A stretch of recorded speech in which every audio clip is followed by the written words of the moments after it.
I do believe Mr. Bragg is in the building, and I do believe he's going to walk through right now. Let's make him incredibly welcome.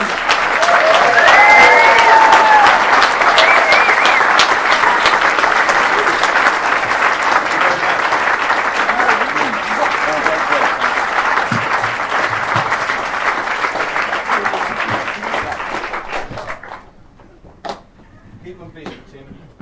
You want me to sing a song? Yeah, a joke. Tell a joke. No. Tell him a joke. Sing a song, yeah. My old man's a dustman.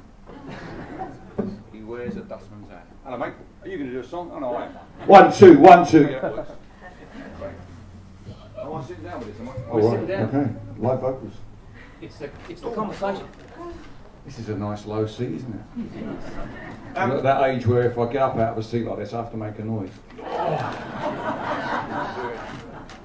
They found out in the UK by asking the listeners of the Radio 4 Today programme, who are the most intelligent people in the UK, when they thought middle age begins, and they decided middle age begins at 55. And I'm 54 for another 2 months, so these are my last moments, kids. I'm gonna use them all up on you in Australia. Tim, what are we talking about, mate? Quick. I've had too many coffees. This is the book, The Progressive Patriot. Get all the glasses as well.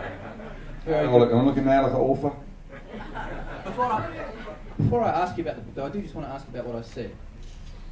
How important do you think it is when people are looking to change the world, to do something good, to make a difference, to actually have that compassion, to have that humility, to have that empathy, rather than just the pure rage? It's simple for me. Socialism, if it means anything, must at heart be a form of organised compassion. If it isn't doing that, if socialism isn't making sure that old people have enough money to be able to heat, or in this country cool their houses during the summer or the winter, if socialism isn't about making sure that kids can get the proper education they want, if socialism isn't about ensuring that nobody should die for want of proper health care, I don't know what it is. So, for me, if you're a socialist and you're not compassionate, I don't really see how that works. The two are synonymous to me. That's great. Tell us about the book. You've done lots of albums, obviously, and I've got this one here, which is England Half English, which is, I think, where lots of the ideas in the book have sprung from. But what made you make the jump from writing music to writing manuscripts? My first political involvement was with Rock Against Racism in the 1970s, and consequently I have a rather finely tuned vision of racism, particularly within my own society. So in the around the end of the 1990s, it seemed to me that the far right in my country, most obviously the British National Party, who are a whites-only party led by a man who questions the veracity of the Holocaust, they were starting to make inroads.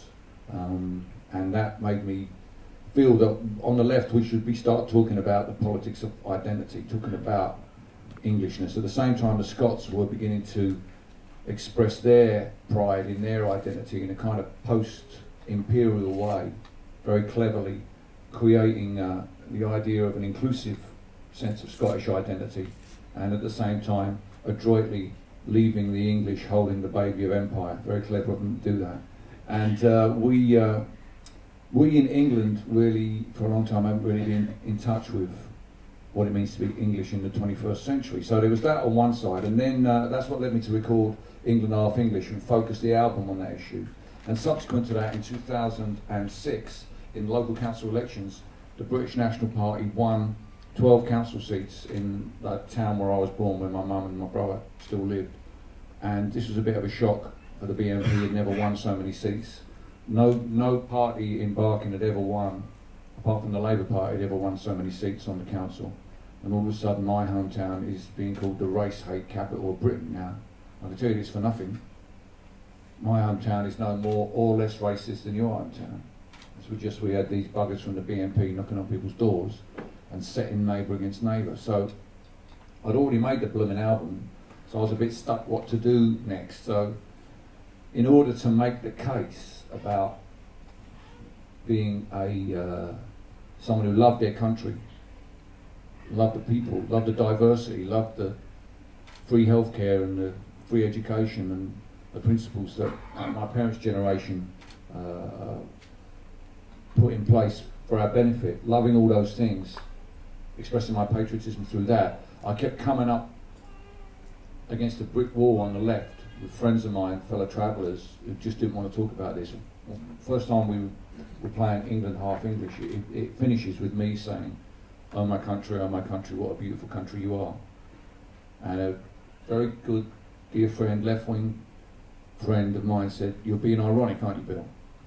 And he was totally shocked when I said I wasn't being ironic.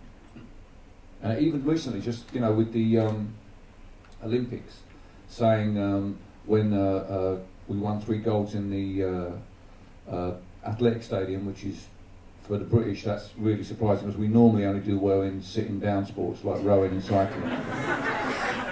We're experts at that. You want to try some of those out.